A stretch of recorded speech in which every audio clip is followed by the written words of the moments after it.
Shalom saudaraku, berjumpa lagi bersama dengan saya, Gembala Jemaat Gereja Isa Al-Masih Lawang Life Generation, dalam program Sapa Jemaat di Rumah.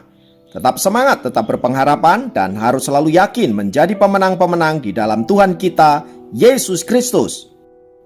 Firman Tuhan kali ini terambil dari Markus 1 ayat 40 sampai 41. Markus 1 ayat 40 sampai 41 berkata, seorang yang sakit kusta datang kepada Yesus dan sambil berlutut di hadapannya, ia memohon bantuannya. Katanya, "Kalau engkau mau, engkau dapat mentahirkan aku." Maka tergeraklah hatinya oleh belas kasihan, lalu ia mengulurkan tangannya, menjamah orang itu dan berkata kepadanya, "Aku mau, jadilah engkau tahir." Saudaraku, firman Tuhan di atas mengisahkan perjumpaan seorang yang berpenyakit kusta dengan Tuhan Yesus. Kisah ini menarik untuk kita cermati. Mengapa? Karena kusta adalah penyakit infeksi kronis pada saraf yang merusak saraf, kulit, anggota tubuh, dan mata, serta dapat membawa kepada kematian. Dahulu, orang yang menderita kusta biasanya diasingkan oleh masyarakat. Hal itu dilakukan mereka karena kusta dianggap penyakit yang menular dan bisa membahayakan orang lain.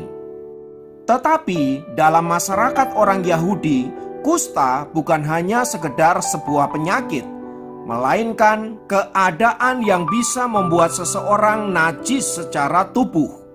Itulah sebabnya dalam tradisi orang Yahudi, orang yang berpenyakit kusta diasingkan bukan saja oleh masyarakat dan keluarga, tetapi juga tidak boleh ikut di dalam ibadah-ibadah mereka. Jadi dapat dikatakan bahwa orang yang berpenyakit kusta menderita baik fisik, mental maupun rohani. Ini tentu sebuah penderitaan yang tidak main-main bagi si penderita. Bayangkan bila Anda yang mengalami penderitaan itu. Pada satu sisi, tubuh kita mengalami sakit penyakit. Di sisi yang lain, orang-orang di sekitar kita menganggap kita najis dan tidak ada seorang pun yang mau mendekati kita. Pastilah kita amat sangat menderita. Namun perhatikan sikap Tuhan Yesus saat orang itu datang kepadanya dan memohon belas kasihan agar Yesus menyembuhkan dirinya. Jika menuruti aturan agama orang Yahudi, maka Yesus dilarang keras mendekati orang itu, karena ia akan ketularan najis dari si orang yang berpenyakit kusta itu. Tetapi Alkitab mengatakan Yesus tergerak oleh belas kasihan. Rasa kasihnya kepada orang kusta itu membuat Yesus mengabaikan aturan-aturan agama yang tidak memperbolehkan dirinya menyentuh si kusta. Lalu kemudian Yesus mendekati dia, menjamah orang itu, dan kemudian memberikan kesembuhan. Lihatlah saudara, bagaimana cara Yesus mendekati orang kusta itu. Aturan agama selama ini membuat orang kusta itu terisolasi dan membuat orang-orang yang ada di sekitarnya tidak bisa menyentuh dia. Agama yang seharusnya memberi solusi terhadap masalah-masalah yang dihadapi oleh umat manusia, ini justru membuat mereka tidak bisa berbuat apa-apa. Mengapa demikian? Karena agama melarang ini tidak boleh, itu tidak boleh, ini najis, itu haram, dan lain sebagainya. Bagi Yesus, menyentuh orang yang sedang membutuhkan pertolongan jauh lebih penting dari aturan agama. Sebab hukum ada untuk manusia, bukan manusia untuk hukum. Bandingkan sikap Yesus ini dengan ahli-ahli agama orang Yahudi, para ulama-ulama mereka. Demi menegakkan aturan agama, hati mereka tidak lagi dipenuhi oleh belas kasihan. Bahkan demi aturan agama, mereka rela mengucilkan orang-orang yang justru membutuhkan pertolongan seperti orang kusta ini. Pertanyaannya, adakah Tuhan berkenan kepada kita karena kita melakukan aturan agama ini dan itu sementara mengabaikan belas kasihan kepada manusia? Apa yang dilakukan oleh Tuhan Yesus mau menunjukkan bahwa belas kasihan jauh lebih berharga daripada melakukan hukum keagamaan tanpa dibarengi oleh kasih. Sebab jika kita mengasihi Allah, pastilah kita juga bisa mengasihi sesama manusia.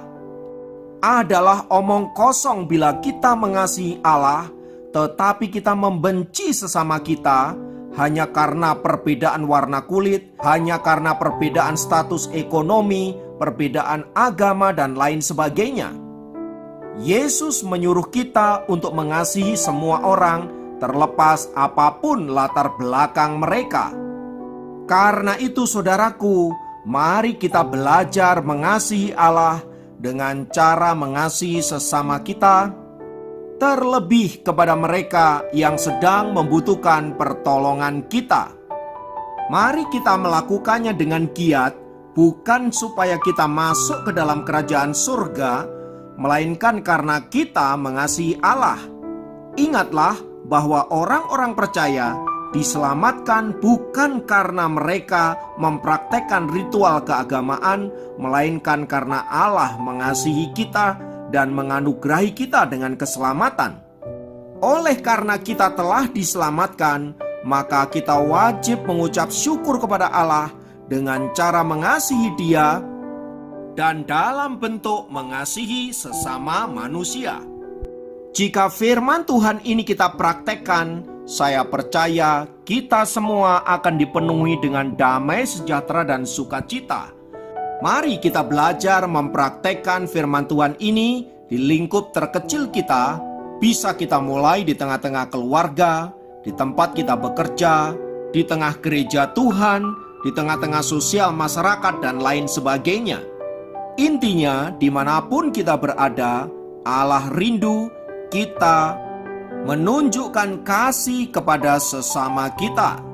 Kiranya firman Tuhan memberkati dan menguatkan kita, sehingga kita bisa menjadi lilin-lilin di tengah-tengah kegelapan dunia. Mari kita berdoa.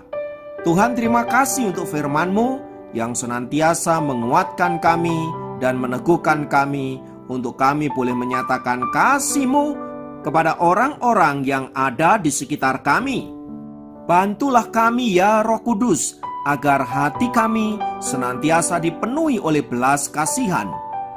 Tak lupa kami berdoa untuk bangsa kami yang berbeda-beda suku, agama, dan ras.